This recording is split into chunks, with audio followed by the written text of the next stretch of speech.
ba o bazali kolanda biso na mokolo mwa lelo nazongisi maloba epai wa yo. Merci beaucoup Mama Matondo ya keleka bampangi na kulanda beto na ronga yai tomeka to kumona bapangi na beto ya groupe théâtral Kimbangiste Kintwa dinara telki baina mekubaka bifumu ya impa baina ke tambwisa ba bimbuka ina tomekumona na jekeki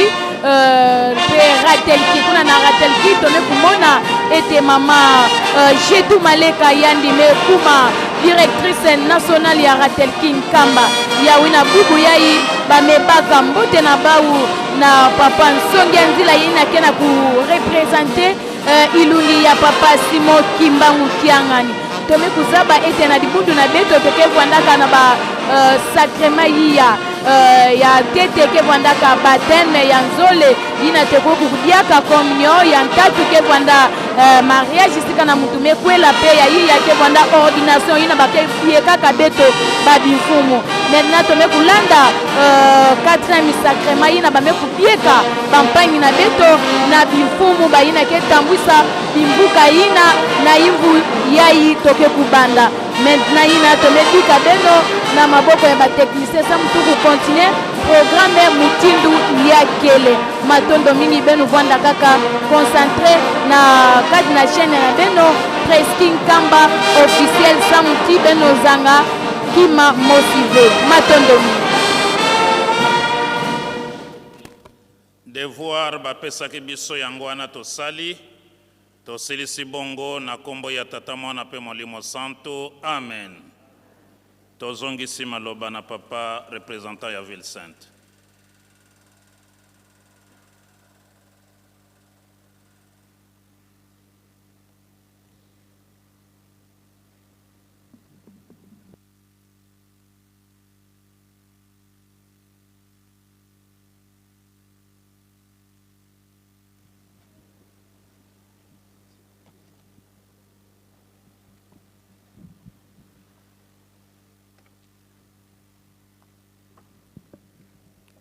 Na kombo ya Nzambe tata ya mwana pe tata molimo santu tozali kokoba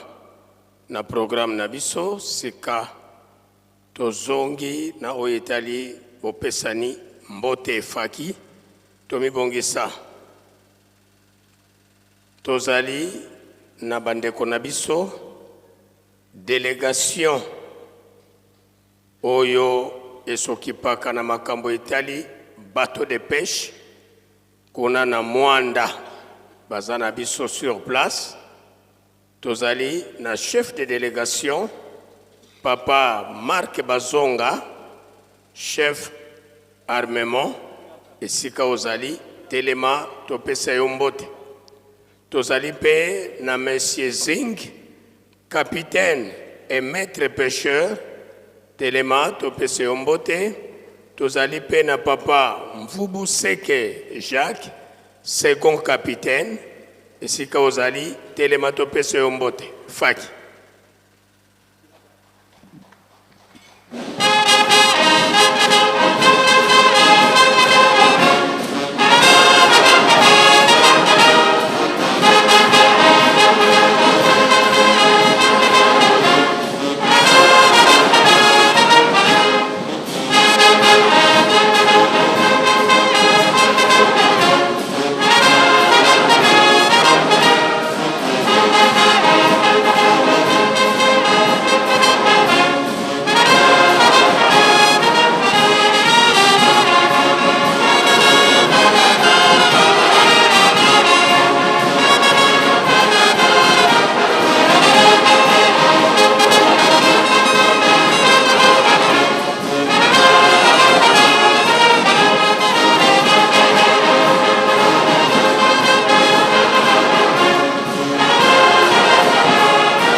tobongisa maboko topesa bandeko na biso mbote na kombo ya tata mwana pe tata molimo santo o kombo ya tata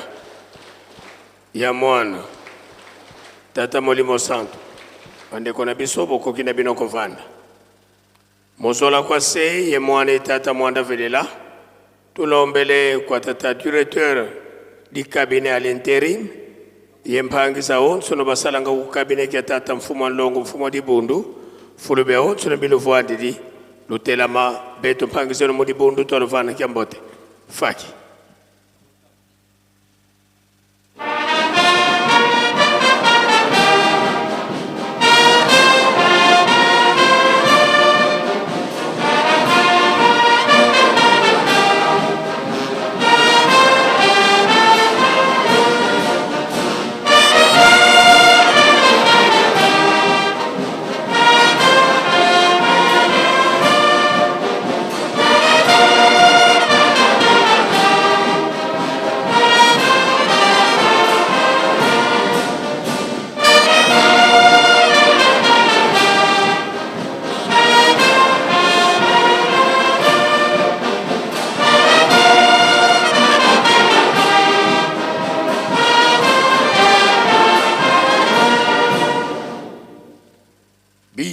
tokubike no moko tovana mbuta zetu kyambote munkumba se mwana tata mwanda velela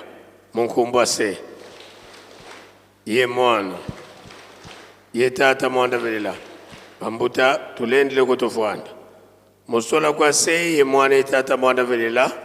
tulombele ko bankole bana babankole batekolo babankole fulube onso no biluvwandidi lutelama betu pangise no mudi bundu toluvana kyambote faki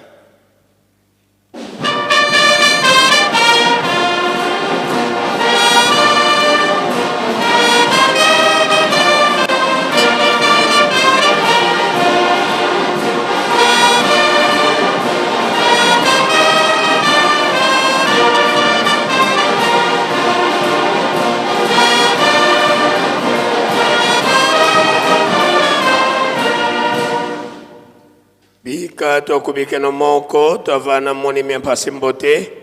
munkumbwa se ye mwana tata mwanda velela munkumbwa se ye mwana ye tata mwanda velela bambuta tulendele kutovwanda tukotele kukandele banlongo tangu itutelemesa sedieto tata mfumo mbanza koreki lukala bakubama Mozola kwa se ye mwana tata mwanda velela tuena kintwadi ye bampangise to bana bamasemeto tulombele kwa mpangise to lo tutela mana beto mpangise no mudibundu tolovana kyambote faki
tokubike no moko tovana mpangise tukyambote munkumbwa se ye mwana tata mwanda velela munkumbwa se ye mwana ye tata mwanda velela pangise to lulendele kono vwanda musola kwa se ye mwana tata mwanda velela tuena mpeki ntwadi ye ngudi zeto bamama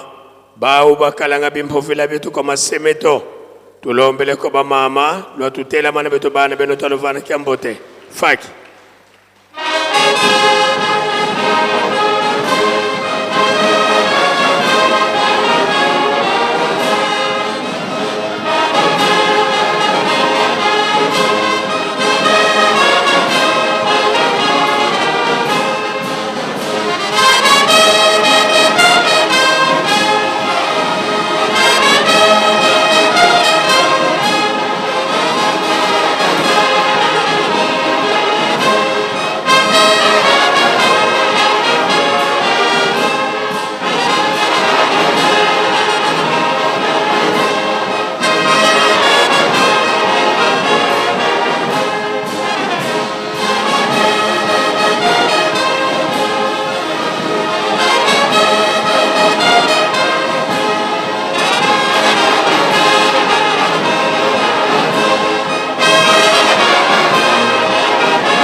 Ika twakubike no moko twavana ngudi zetu kiambote munkumbu ase ye mwana tata mwanda velela munkumbu ase ye mwana ye tata mwanda velela bamama lulendele kono vwana muzola kwa se ye mwana tata mwanda velela tulwe kiva kikada kyansuka inthango tutelemesanga sedeto twena kintwadi ye sedeto tata mfumo mbanza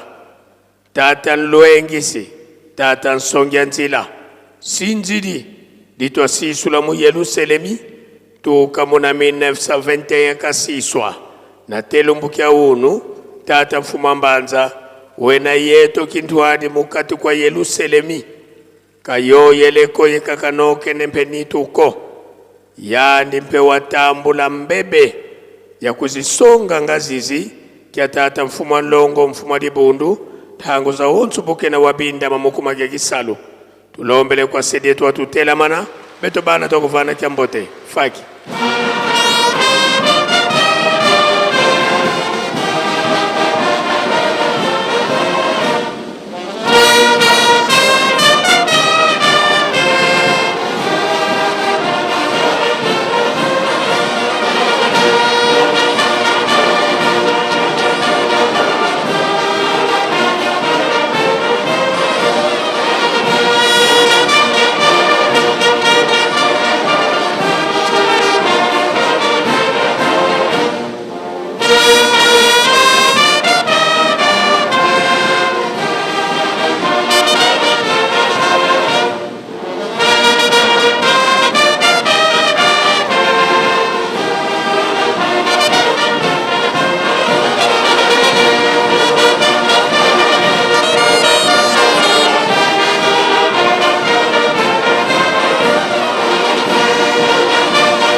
Bika twakubike no moko twavana sedieto kyambote munkumbwa se ye mwana tata mwanda velela munkumbwa se ye mwana ye tata mwanda velela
tulendele kutofuana sedieto tata mfumo mbanza beto bana bakutukulombela bakafulu watusikilikisa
Tusali. Entsambu zange mfumu wetu Yesu Kristo yozola kwange tata nzambi wase yo untwadi ongtata mwanda wavelela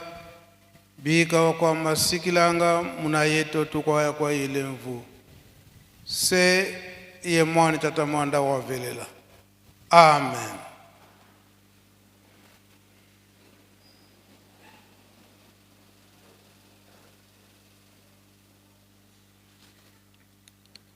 Onkombo ya tata ya mwana pe tata mulimo santo.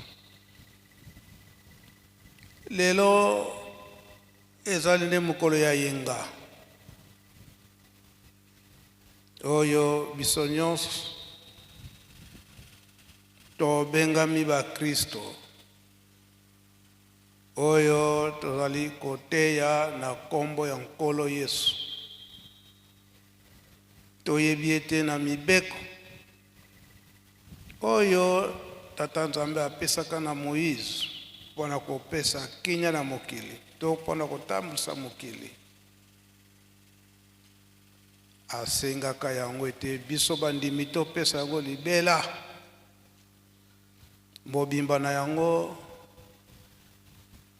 amaboko na ye kokanisa ye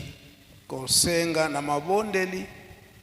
pe kosanzola ye na banzembo yango likambo esangisi biso na mokolo na lelo ezali nde mokolo na yenga te coïncide solo le 19 octobre l'an 2024 yango nde mosali tata molimo santo papa Joseph yangendaki anga na atikaka biso kasi na ntina na mobeko oyo tata nzambe apesi biso tata Simon Kimbangu Kiangani atosi koloba ete milulu nyonso eleka mokolo na poso lelo tozongisa yango mobimba na maboko ya tata nzambe yango mpe esalemi ono lumbuki ya lumingu lumbuki ya vundu nzambe kinaka tulomba twayekolaki omvimba kwa yani twanlombela muna bisambu twanjengelokela muna minkunga kwandiona bikulu vo munkhwikili muna nkhumbwa mfumu yetu Yesu Kristu batulombele twazitisa lumbukiki kadi betu tuzeivo betu bawonso kanele nkhutu mainde mbikuikila kanzi tuzeivo nzambi wakutuvanga nzambi wakutuvanga tufwetilanda ntuma manuzani na minsiku iba mindembi kuikila bazei von nzambi watuvanga lumbukiki kya ijani tuzeivo mu mabundu bankaka bana basanga vo bena pe lumbuki kya lumingu kina kibasango muna betu lumbuki ya lumingu na mabundu bankaka ali lukwikulu lwa ubona lutele mangomba mususu mukolo ya yenga oyo tosanzola mukolo ya sambo bango batala kangote bazana mukolo na bango pe o bakumbisaka tsabe na bango yango tolandi Matei tenge uti kopesembela biso awa papa pasteur auti kote ya biso Matei pe euti na banzembo pe na mabondeli oyo euti koleka na mukolo na lelo na kati na Yerusalemi mama ya likambo oyo tata molimo santo papa Simon Kimbangu Kiangani aza koteya biso na mikolo oyo ya makambo misato oyo batata batikaki bolingo mibeko pe misala kasi biso bandimi batikilaki biso makambo yango na ntina oyo ye na kati na mokili mpasi yango batata batikalaki koyebisa biso bokomona na liboso tango biso tokozala te tala makambo boye ekoyela bino kasi na ntango wana bino bozala kaka makasi na bolingo mibeko pe misala soko bobosani makambo misato wana mpasi ekoyela bino ya koleka yango sembo elobi oyembaka badirigant eke mpasi oyo ezali koya liboso tondima te tozwa yango bisengo pe oyo ezali koya oyo bakondima na bango na makambo misato wana esengo wana ezali nde tokoki kozangela yango te yango biso nyonso tomipesi kasi avertissement ezali koya na banzembo na ndenge tata pasteur wa otikote ya biso ake musika ezali komonana ke tata aza koteya bana soki baza koyoka te posa abeta bana kasi kobeta bana wana ezali solution te me koteya bayoka mpona nini ndenge batata paster baza koteya biso banganga nzambe ndenge baza koteya biso ndenge na ndenge ezala baselo bateyi bakengi bango mpe baza kobatela mosala na bango po soki basaleli yango te bango mpe nzambe akoza na bango probleme. Yo mpona nini oteyaki te, mpona nini olobaki te? Yokoloba te nga na bandaki koloba yo bayokelaki ngai te. Il a fallu continuer koteya okumba mokumba na yo tina suka yango mingi te oza kosalela mingi na banzembo. Papa Simoki Mbangianga ni azali koteya biso azali kolemba te kasi ye azali nde kolanda likambo oyo batata bayebisaki ye. Papa Liangenda awa na nkamba alobaki ete bino bana ndenge bokotikala na nkamba likambo ya tata oyo tozali koteya ntango ekoyokana na matoyi ya bato oyo balukaka likambo oyo ntango babanda koyela bino na nkamba ngonga kutu ya komela mwa mai ekozala te. Donc fo luka nzela lokola nzoto ezali fo luka nzela okende komela mwa mai me soki omipesi kaka ngonga kutu ekozala te. Oyo bakoya na retard donc bakozala na mposa makasi ya koyoka mpe kolanda oyo bakoya nsima. Na ntango wana bino bato ya liboso bokozangela mpe te kasi na kondima na bino oza na likambo kosenga na musika omoni papa na musika na kondima na yo ozwi mpe solution na likambo oyo oyeli. Kasi oyo azali mopaya akoluka kaka te afukama liboso ya papa po ete akoka kosenga. Tala likambo yango ndenge ezali koyela. Lelo oyo biso oyo toya liboso tokomi komona eke makambo yango batata babanda kala tozokende mpe na suka peut-être ke pasi ya pamba tozali komona sikete tozongele na biso masumu yango lelo eza komona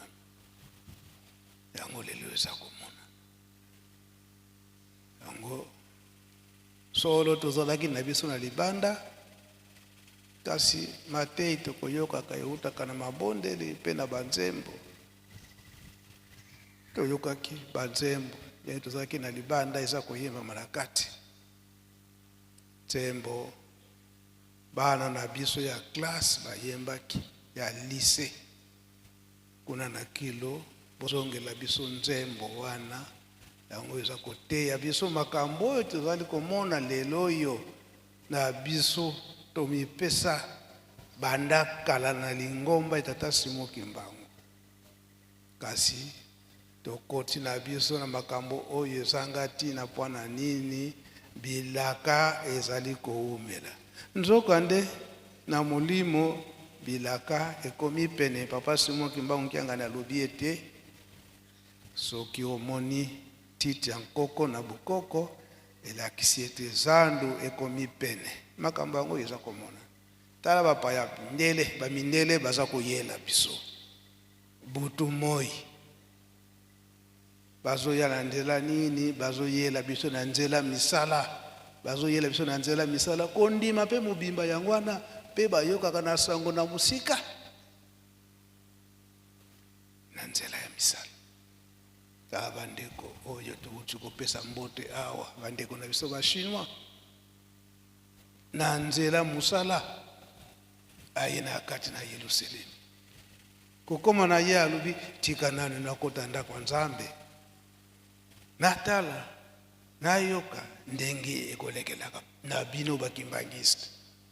likambo liboso azokomona kinya biso nyonso tofandi kinya tozali koyoka litei soki nzembo biso nyonso tozokoyoka nzembo soki matei biso nyonso tozokolanda matei maso maza koleka na kinya nyonso bana lise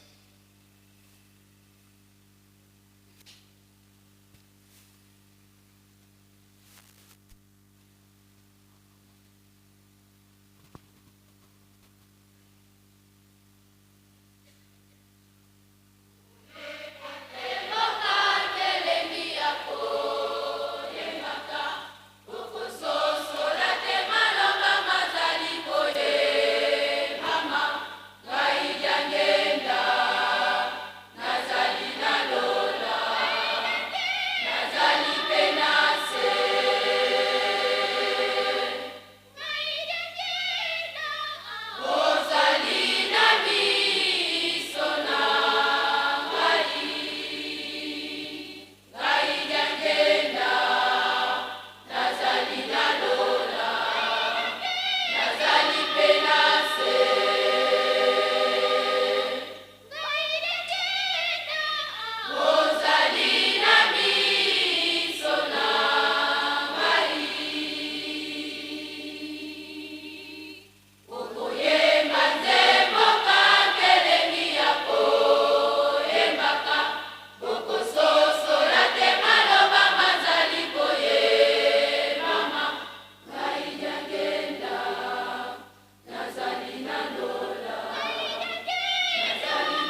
bana na biso ya classe.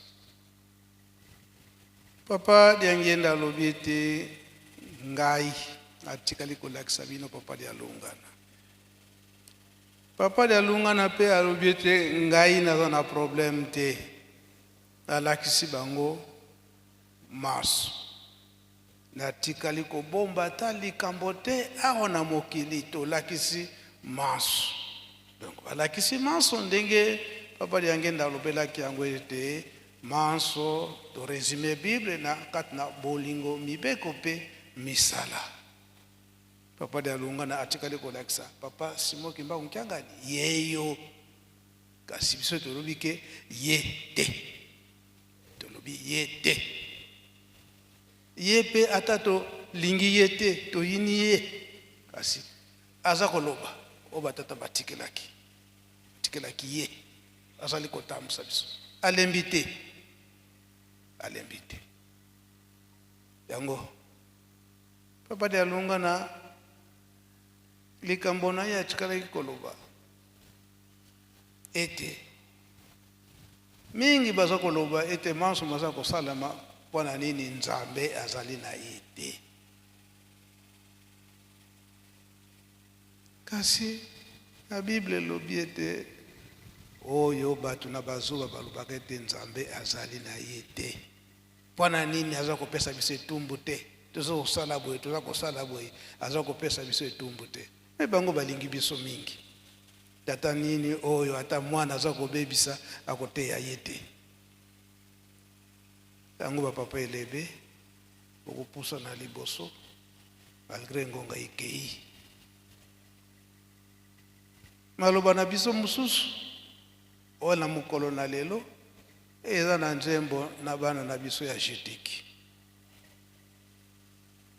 Tala misala oyo batata baza kolakisa biso balingi biso mingi baza kolakisa biso boye kasi tokomi na biso bilema.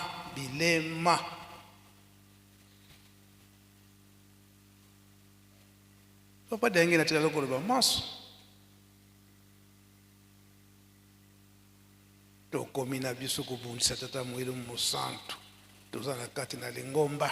kasi toza kobundisa biso tata Molimo Santo toyebiki tata Molimo Santo si alata nzoto lelo ye wana papa simokimba unkiangani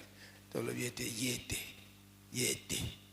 ata mingi toza koloba ye kaka kasi na motema eloko moko eza te biso nde toza kosala na kati mabe mingi na kati na lingomba papa ate ya boye ndengo na te kasi toyebaka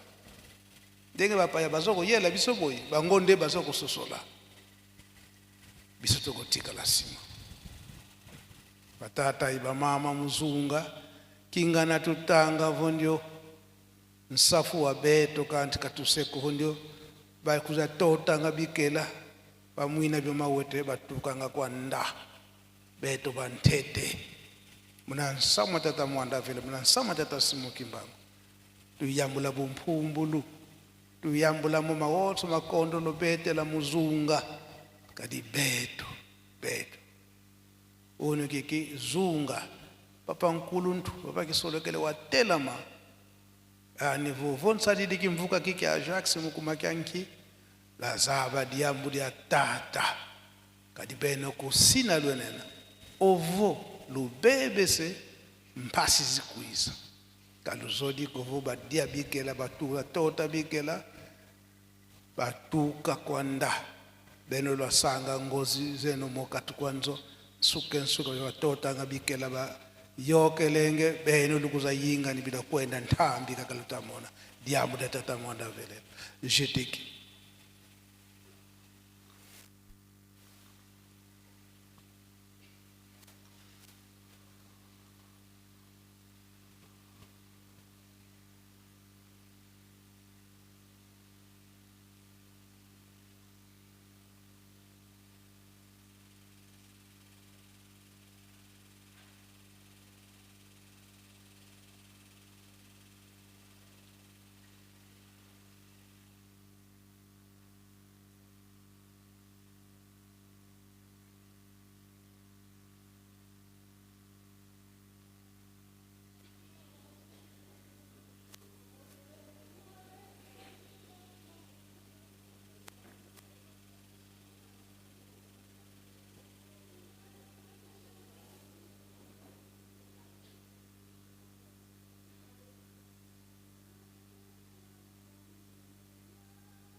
aussi jeteki tolandi maloba papa de ngenda banda bana na biso ya classe ya lycée na jeteki ate ya susu ndengeni yango tala mobulu ekoti na kati na lingomba oyo mpasi nyonso tomoni yango papa Simoki Mbaungianga na lobi ete lobi nalikama papa José alobi ete ebandeli kata nzambe akotala kango te me suka oyo aboyi na ye bolingo mibeko mpe misala foti na bango te batei toyoki te toke na esika ya mpasi ndenge papa Kisolokele alobakilaki yango totali na Yerusalemi o mingi totondi awa totika bamboka na biso malgré masumu na biso asiba misusu eke na masumu ya boye tikete nakende na Yerusalemi nakende kofanda kuna pote na bongwa na nalanda masumu te mususu ayete tika nakende ya Yerusalemi pote nakende kopesa maboko kasi mikolo eleki papa Simoki Mbaungianga ndenga amoni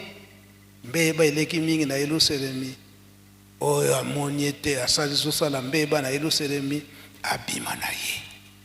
elakisi ete esika lingomba ekei na baparoisi nyonso oyo aboyinde kotosa mibeko bapesi etumbu oboye etumbu bapesi etumbu oke kosala etumbu ozongi lisusu mbala misato bima na yo oza na posa te ya kobika surtout biso bato ye kofanda na Yerusalemi osali mpe mbeba bamisusu babimisa pe nake na nga pe bonge osika na kuta na boma mutu bakosala nga nini ozana na posa mulimo na yo te ozo kotala liboso te ndenge sika tozali kokende yango nde basa kote ya biso tozala bana ya botosi tososola papa Kabemba papa Elebe sengi bino bokoto likambo oyo tokosalaka mpona bapapa paster tokoyokanaka na papa mokonzi ya buli bokolobela likambo oyo toyoki na banzembo nyonso mibale surtout ya bana lycée papa Diangenda alobi eke manso na pesiaki na papa Diangenda papa Dialunga na pardon papa Dialunga na pe ngape na tikali kobomba nanga likambo te papa Simoki Mbaungianga yango ye wana na lakisa bango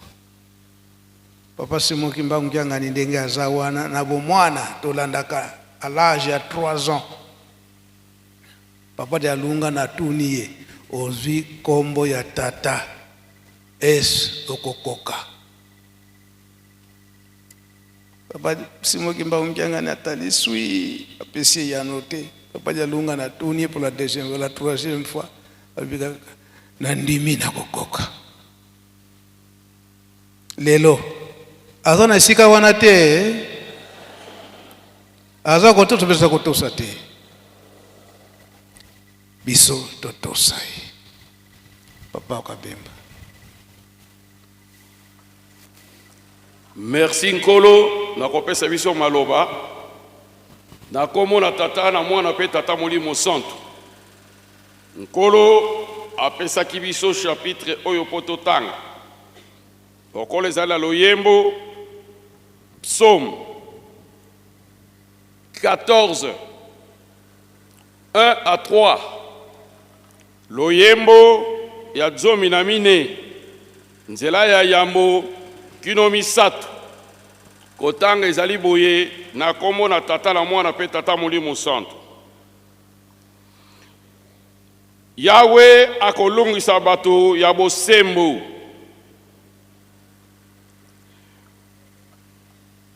bazoba bazali komiloba Nzambe azali te babebi penza bakomi na bizaleli ya mabe pe ya soni. Moto moko te na kati na bango asalaka bolamu.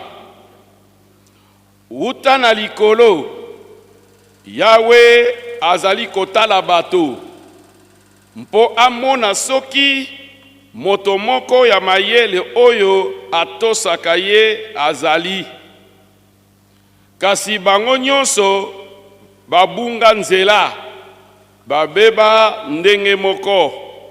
ata moto moko te azali kosala malamu. Na kombo na Tata na Mwana pe Tata Molimo Santo. Ngonga na biso ke musika, na kombo na Tata na Mwana pe Molimo Santo. Psaume oyo ezali kolakisa biso ete mabe solo esili eleki delo, eleki mbeka na kati na mokili. Bato bazali susu kobanga Nzambe te, bazali kosala mabe liboso na Tata Nzambe. Makamu mayemanso mazalaiki kosala manase na molili na nkuku, ekomi kosala mapoasa to polele na miso na bato. Tozali kolanda na ba radio pe na ba television. Bazali kotumbola kanda na Nzambe, bazali koloba te Nzambe azali te. Soki azalaki pona nini azali koboma biso te, pona nini azali kobongola mokili oyo na mbala moko te. Babi Nzambe likolo na kiti ya bokonzi avandi azali kotala, azali koseka moni biso bazoba bilema. Nzambe abengi biso bilema, abengi biso bazoba. Elema azali nani? Na contexte na biso na kati na mokada na Nzambe, soko babi elema ezali mutu oyo ayebaki likambo na Nzambe, asosolaki Nzambe, ayebaki monene na Nzambe, kasi azangi mpiko, azongi sima, abandi kosala makambo oyo ya mabe oyo atikaki, oyo ya bwakaki, oyo ya boyaki. Ndenge bapesi biso na 2 Pierre chapitre 2 verset 21 tina 22. Bapesi biso lisese ya ngulu oyo basokoli malamu malamu, bapetoli ye malamu malamu, kasi azongi lisusu na potopoto, abandi ko baluka, amoni ke akobi malamu, akobi amoni clair, akobi peto, nzokande ake komi bebisa davantage. Ndenge moko na mbwa oyo aliaki biloko asanzi yango, azongeli lisusu kolia biloko wana. Donc mutu wana yeba tozali kobenga elema zoba. Batata ba mama te toko sala ndenge nini mpo ete toko kukima esika oyo, toko kosala bakabo oyo ezali malamu na miso na Tata Nzambe. Parce que Nzambe azali kotala, azali koluka, azali kobenda mokolo milai, ezali pona kobika na biso. Toyebike na mokili mobimba, tozali na mangomba mibale kaka. Tozali na lingomba ya Nzambe, pe tozali na lingomba ya Satana. Ou bien ozali na lingomba ya Nzambe, ou bien ozali na lingomba ya Satana. Sika tokoyeba ndenge nini te tozali na lingomba ya Nzambe, to tozali na lingomba ya Satana. Tokotanga Matthieu chapitre 7 verset 13 à 14. Dans Matthieu chapitre 7 verset 13 à 14, bazali kopesa biso banzela mibale. Nzela moko ezali ya munene, nzela mususu ezali ya muke ya nkaka. Abi nzela ya muke ya nkaka yango ne memaka na lobiko, yango ne nzela ya bonzambe, yango ne lingomba ya Nzambe. Nzela wana ya komikitisa, nzela ya kolongola lolendo kati na biso, Nzambe ya kotosa mibeko na Tata Nzambe. Na nzela wana soki tokotambola na yango eza na nkaka te, eza na condition te, bapesi biso kaka bolingo mibeko misala. Ezali la condition te kotala sima te kosala boye te, non. Soki tokotambola na nzela wana ya bonzambe, tokomona ndenge Nzambe akosepelisa biso. Tokota na nzela wana tozala libre, tokota na nzela tomona esengo na Nzambe, tokota na nzela na pote mukolo ya suka, tokutana na Tata Nzambe, nkolo espe Papa Simon Kimbangu, bamvola misatu ndenge tozalaki na bango awa na kati na mokili. batata bamama nzela neza pasi te ata musu nezali konyokama me molimo na nzela neza nesengo tomoni mpasi ya mama mwilo na kati na mboka oyo tomoni mpasi ya bamvwala na kati na mokili oyo tina kotelemisa lingomba ndenge ezali tala lelo esengo ezali kati na biso parce que baponaki nzela wana bakangamaki nango mpe batambolaki na yango nzela oyo ya monene oyo ezali lokola boulevard mituka misato ezoleka boye mituka mosusu ezoleka boye na 120 km à l'heure me balobi suka ya nzela wana ememaka na kufa abi bapesi biso tolitola na nzela wana te nkolo asengi banzembo kuna na bana na biso ya classe asengi nzembo na jeteki te tozala kaka na elengi ya koyoka nzembo te me tososola maloba oyo ezali kobima na kati na nzembo nzela ya monene ekomemaka biso na kufa nzoka te biso baye tokomi na 4e génération oyo tozali lelo tokoki kotambola na nzela oyo ya monene te parce que tomoni nkolo yesu na kati na biso ateyi biso kino akokufa na ye na ekulusu biso nyonso toyebi yango tolandaka yango tomoni atindeli biso ntoma na ye papa Simon Kimbangu anyokami mbula tuku misato awa na kati na biso na boloko na esika oyo biso tovandi abandi musala toyoki basango na ye bipai na bipai yango nde ezali ja kolendisa kondima na biso tokoki susu kopona nzela ya monene te me kasi tozali kokamwa ndenge bato bazali kotombola na nzela ya monene bato bazali koloba me ezalaka bongo te baloba kaka ndenge wana bokanisi eloko nini kosalama eloko moko kosalama te baloba kaka ndenge wana tolia tomela tosepela pamba te elobi tokokufa na biso eloko moko ezali te maloba wana ezali kobima katikati na biso bandimi bacroyant ezali malamu te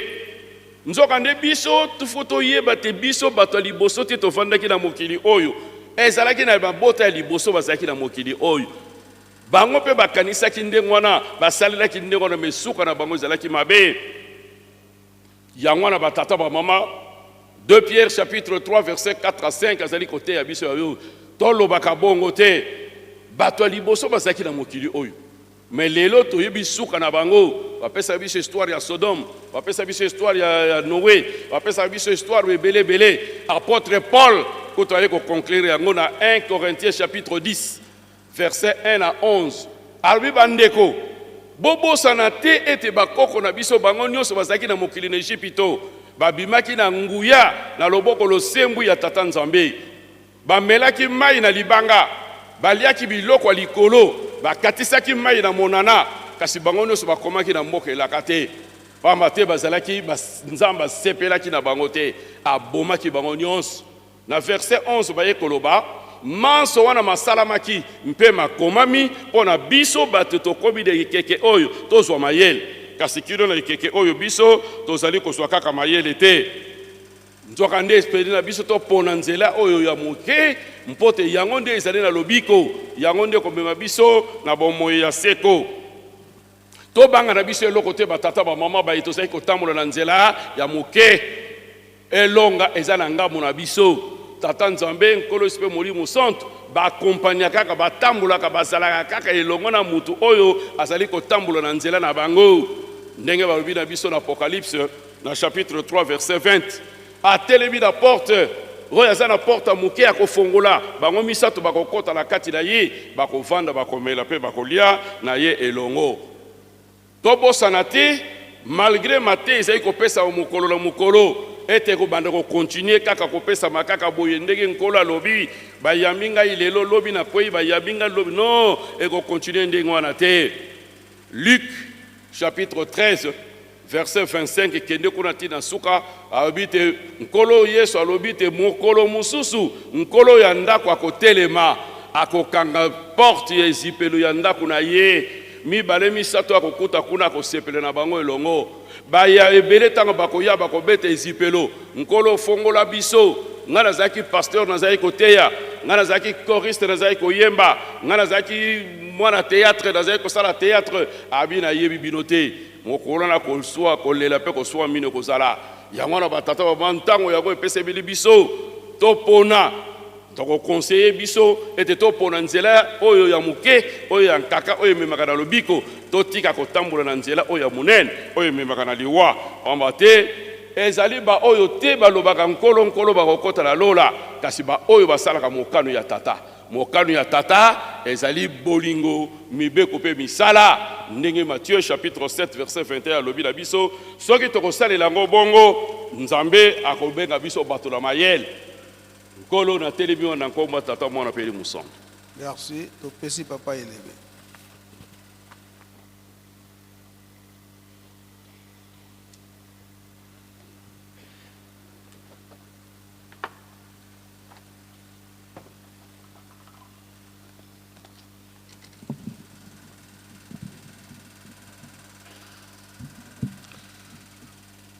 Comme Nzambe tata mwana tata molio mosantu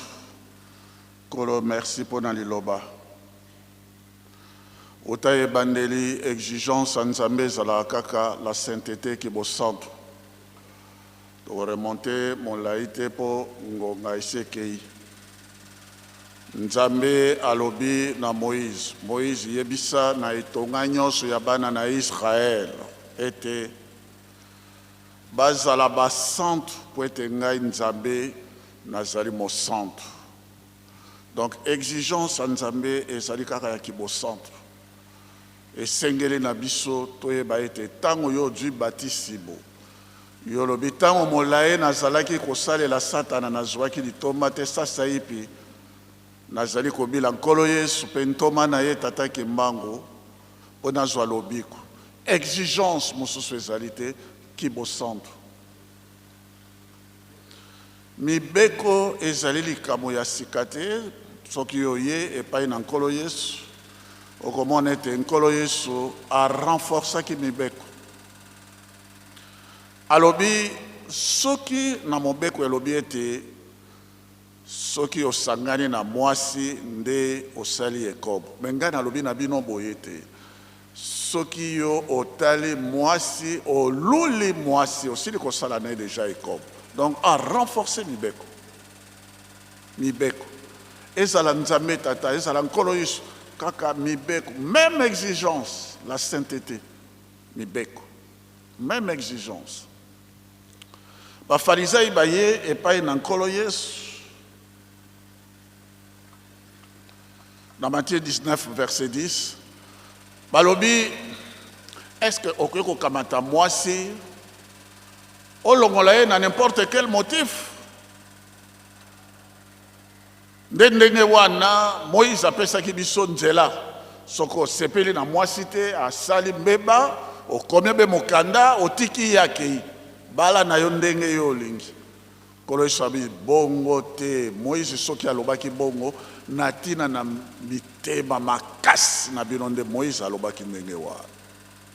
tosalaka masumu na tina na mitema makasi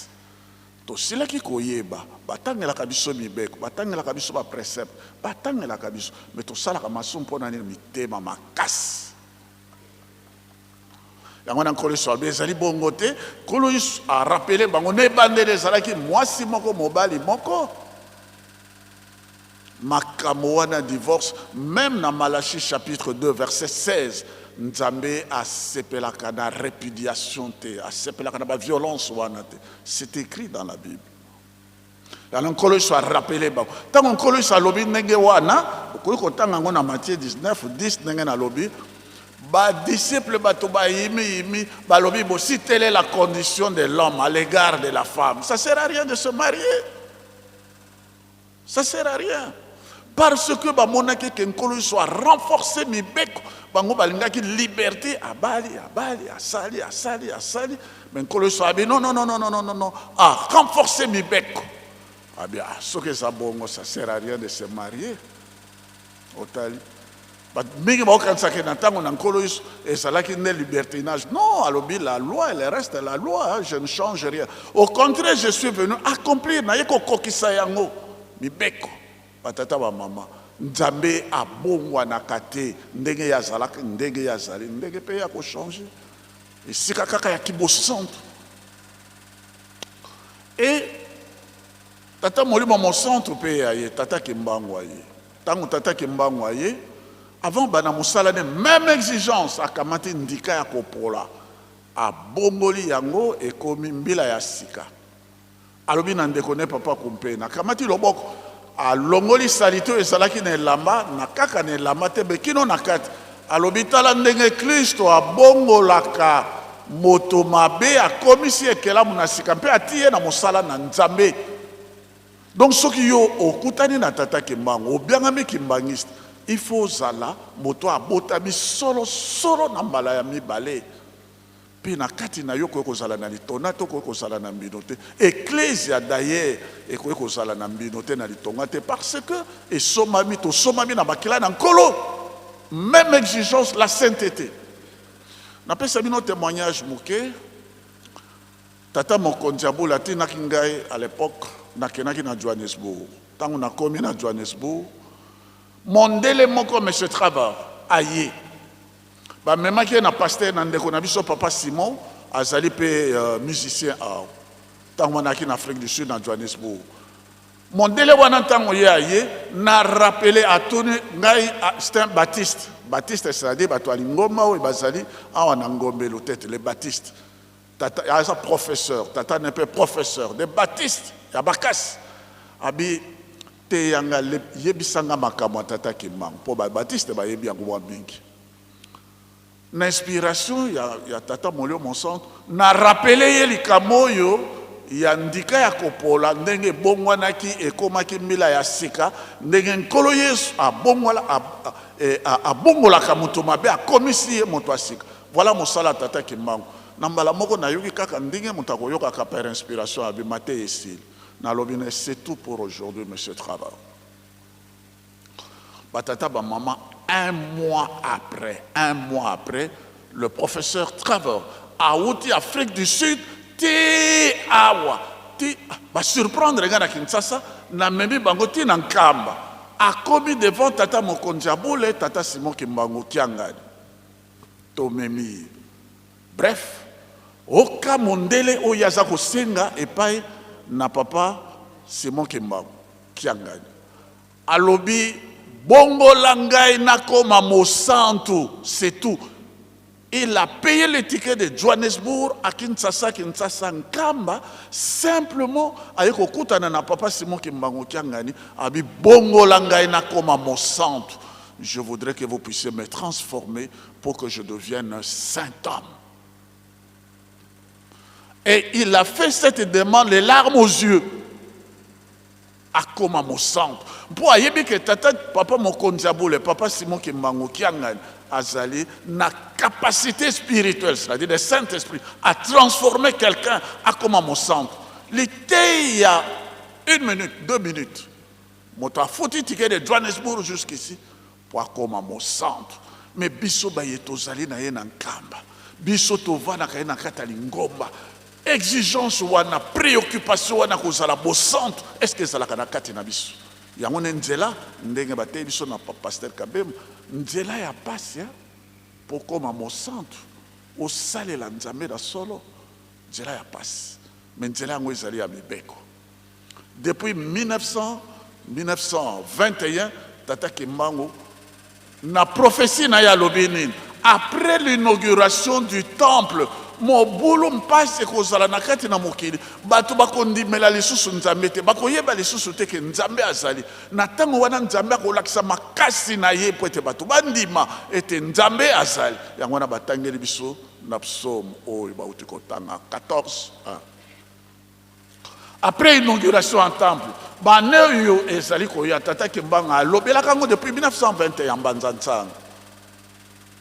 batu bakoyeba lisusu te ke Nzambe akozala bakosala kaka mabe banko yango wana nde biso toko maloba na Nzambe elekaka te yango wana batata ba mama totika kosala mabe tozala na motema ya kanza te po ya kosala mabe koloba ete wana bakobenga yo insensé bolema parce que yo yebi. Bref papa na biso ba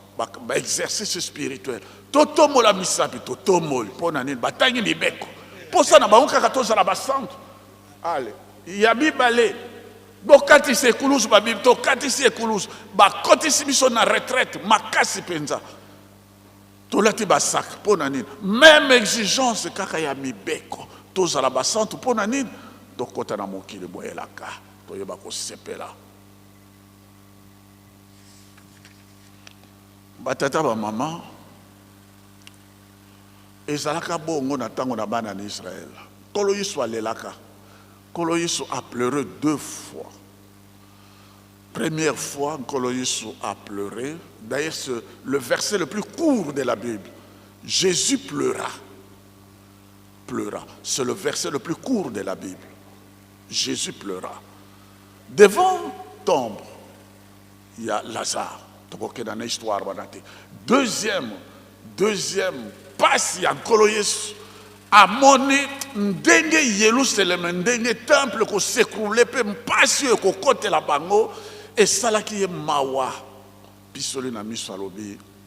okali loba dans Kolo Yesu mpasi oyo surtout ekoyela bino tout simplement parce que vous n'avez pas connu le moment où Dieu vous a visité. Boyebaki ntango te ya kososola ntango oyo Nzambe a visitaki bino. Oh, elobamaki nini? Emmanuel, Nzambe elongo na bato. Nzambe aye avandi kati na bango azali kote ya bango. Ah non, mwana charpentier, mwana charpentier aza komilakisa nini, il a un démon, Belzéboul et tout. Kolo Salobi, vous n'avez pas reconnu le moment où Dieu vous a visité. Kolo Salobaki en accomplissement de ce que le prophète Ésaïe avait dit, Ésaïe chapitre 55 verset 6. Ésaïe alobaki na bato boye, alobaka na bango. Boluka Nzambe nano yazali komonana, tango yazali pene na bino, boluka ye. Ésaïe alobaka ngokala, Ésaïe 55 verset 6. Et Nkolo Salobi, mpase koyela bino parce que bino boye bakite na ntango nini Nzambe ayaki ko visiter bino. Alobi bokonzi na likolo kolongola makati na bino ekopesa mela libota mosusu. Aza ko membe kuluzu na Golgotha. Asali remise reprise na Simon de Cyrène. Bato wana bato singati Natalia ta moto moko azali ko bongwana te. Alobi kamata bokonzi. Et Simon de Cyrène a amené Simon l'Africain ou le Simon noir. Parce que le royaume, ce qui balobi sokotali na carte géographique il y a 17e siècle, l'Égypte comprenait l'Égypte actuelle, jusqu'au royaume de Congo. Tout ça, c'était l'Égypte. La carte, il y a 17e, 16e siècle. Vraie carte. Alors, kamata yango, mema yango, nesika nabiso yangwana, eye awa. Beaucoup. Yerusalem abi, Yerusalem yasika yango. Temple yango. Kilongo yango. Makambo nyonso na mvoala mpe apesi awa. Bato wana, bato singate, bayeba kingaite. Omoni. Bo yeba kite tango nini Nzamba yaki kotala bino botikali mitele ngana bokomi na pasi ba nzembo oyo baza tozali koyoka ezala jeteke ezala banani wana batata ba maman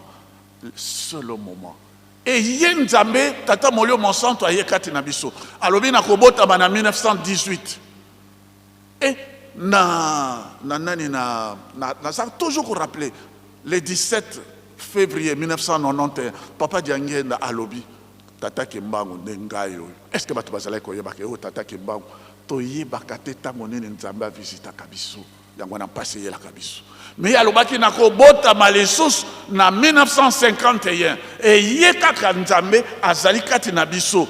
To landa ma Esaïe alobi boluka ka Nzambe tango ya azali pene na bino. Soki azali kotinda azali ko lobela bino boto ça y est maintenant à renforcer les sous mibeko même exigence. Attendez biso les sous mibeko makas à côté si biso dans ba précepte et même pas précepte na mibeko yo yankamba Jérusalem toujours bolingo mibeko pe misala témoignage moko avec l'autorisation il y a papa Mfomambanza papa Nkolo à la Kisakinga ben je ne peux pas tout dire parce que j'ai pas eu l'autorisation préalable papa Dialungana a sali moi musala ne boyebi ba papa bazala ke pourquoi ko débrouiller moi moke ntango ye azui a sali moi mbongo na ya café ya tekaki je m'excuse papa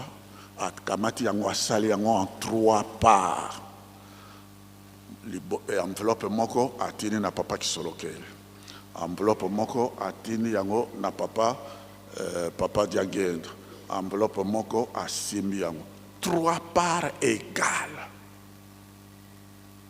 3 parts égales. Maintenant, mokumba ezali motuno ezali kati na biso bolingo bazali kote ya biso yo zali nganga nzambe ozali motambolisi bati yo na esika boye ntango yo bapesi dim ntango yo odwi mwa eloko esika yo ozali est-ce que yo kokanisa bacolaborateur na yo ndenge bazali na bango oya dwi part oya dwi part oya dwi part ndenge yo ozali kolia bango mpe bazali kolia ndenge yo ozali kolata bango mpe bazali kolata mpo ete kimia ezala kati na bino exemple nasengi vraiment pardonnez-moi papa ndenge exemple batata balakisaki biso bolingo ifo ezala kati na biso cohésion ezala kati na biso tosalisana tosimbana tozala bato vraiment ya bolingo ezala kaka slogan te to mettre yango en pratique mpo ete koyimayima ezala te bokabwane ezala te e mpo ete biso na biso mpe moto na moto moni ke ndeko na azali na mabe te ya ye releve ye mpo na nini masumu ezala kati na biso te mpo ete mpasi oyo ezali koya tozwa yango te mosala tozali kosala ezali na litomba na yango botala kaka ndenge papa alobaki soki bomoni koko tokomi na wenze tala prédication ya papa abanaki na biso oyo ezalaki na Jacob ekomi na Esau wana première partie akolakisa bakoko donc ekomi ya Esau alongwe kuna aye lisusu tango ezali tango ya bana na Nzambe tango ezali tango ya bana na Nzambe alongwe wana nyonso ka bakoko renforcement ya mibeko renforcement ya misala renforcement ya bolingo aza kolakisa biso tozali kokoma pene pene oyo ezalaka na Jacob ekomi na Esau tango ezali tango ya bana na Nzambe et puis akomi notre père qui est aux cieux ça veut dire quoi tata na biso azali na mposa ete bokonzi na ye ekokisama kati na biso mpo ete tosepela azali komema biso na ndenge wana plus tozali kokoma pene a renforcer mibeko a renforcer bolingo a renforcer misala ekomi chemin étroit mais mpo na bolamu na biso mpo bilaka bikoki bekomi pene na nkombo na tata mwana tata molio mosantu. Merci papa Kabemba, merci papa Elebe, beaucoup kozonga na bino. Mama na likambo totosa makambo nyonso misatu batata batikeli biso bolingo mibeko pe misala pe papa Simon Kimbangu kyangani alobete na manso wana na nzembo ete tosalela musala ya tata Molimo Santo na solo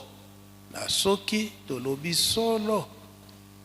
nde tobiki osali mbeba ondimi na yo mbeba oyo osali malamu yebiti ya solo osali malamu tata Nzambe pe akufutila yo na nzela wana makambo oyo papa Simon Kimbangu kyangana te biso nde ya ngwana azali kote ya biso tosalela kaka musala ya tata Nzambe na solo so tosaleli yango na solo nde tobiki yango papa Mfuma Mbanza abandaki koloba ntango nyonso na Kikongo nki bikitulanga muntu mfumu voni oludi soki olobi solo ata osalaki mbeba okomi nde mokonzi koloba ete ozwi nde bokonzi pamba te olobi nde solo mpona masumu ya Yerusalemu tata moko azalaki awa tobanda kobenga ye tata Nyasa abandaki komona na ondire azalaki mayele ya kokoka te kasi azalaki nini mayele banda bu jeunesse na ye ti aye konuna musala na ye kaka aide maçon ata bo yepsieke yekolaki ngai musala na nga tina kokufa nazala kaka aide maçon soko pesi sima abalola akobalola bien tonga ya boy na ye ti liwana ye aye konuna naki aide maçon mikolo mususu abuki manga awa na kati na Mbanza mais avant abuka manga eske soki nabuki manga naza na nzala lisumu atie loboko akitisi basirvi na baza kotala ye akitisi matisi mbala mibale akitisi mbala misato abuki basirvi bakangi kote na ndako ya Yerusalemi baza komema ye pembeni na ndako pa mfuwa mbanza na mise 1 wana po ete balekane na premier poste baba mfuwa mbanza atuni asali nini abuki manga boya na ye papa niazo osali nini onabuki manga kasi bazoloba ngo nasali lisumu nasali mabe papa mfuwa mbanza tu sikoyo osali mabe do nayebi te yo kaka moto akokata likambo nayebi te soki nasali mabe pamba te naza na nzala yango nabuki mangango kasi oyebi teke awa biloko ya Yerusalemi babukaka te soki okobuka fo surveillant aza na mosala wana oye kosenga autorisation nde babukeli yo bapesi yo esika wana limisanga papa fo mbanza kati sokolo si ozwa meki na maboko basurveillant akende kaka na premier poste tata wana alubi papa fo mbanza yo penza ondiminga musali makasi maboye maçonnerie nakendeka na premier poste kuna na balolaki nsima ekokauka papa bamisusu baza kuna bakobalola papa fo mbanza ayebisi etala biloko ya Yerusalemi to biloko ya Lingomba bazalaka na bizwila te ndenge oyo obuki manga moto mosusu amoni yo obuki manga ye pe aza na mposa kobuka manga besiko manga yango eza musika akozwa nini nzete abamba manga wana po ete ekita alia kasi ntango akobamba nzete wana na musika na ya mobesu ekwei sikoyo okopona oyetela po olia bongo ya mobesu okotya yango nini oyo nabwaki kaka me nzoka nde soki otiki yango mobesu ndenge wana ti ekotela mpe moto mosusu akoya kobika na yango eza mobeko bambuma nyonso ya Yerusalemi babukaka bibukela te fo ozala na permission epuis soki epesi ekomeli po pamba te soki obuki oyo eza nani bakoki kolia yango te ebebi nango pamba anzambe mpe azwi yo problème mpona nini obukaki mbuma wana mutu ya le yango te nzoka nde ebongama po ete mutu alia yango me yo okwesi yango ebebi mutu yango ale yango te ekomi mpe lisumu donc mingi tokosala kaka eloko ya Lingomba eza ya Lingomba kasi oyo apesi motema na yeke apesi po ete esala mosala ya Lingomba yo ozwi yango na ndenge esengeli te nzambe apointe yo lisumu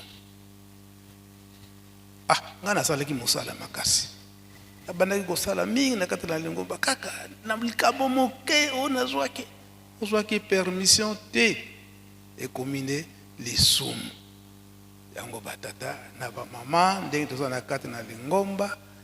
tozala bana botosi to respecte makambo nyonso ndenge bapapa batindi biso na kati na bolingo mibeko mpe misala onkombo tata mwana mpe molimo santo amen. Pika tokubikeno moko twatonda lusiku musu ya lusia musu tutambudi kwa sedieto muzola kwa se mwane tata mwanda velela munkumbwa se ye mwana ye tata mwanda velela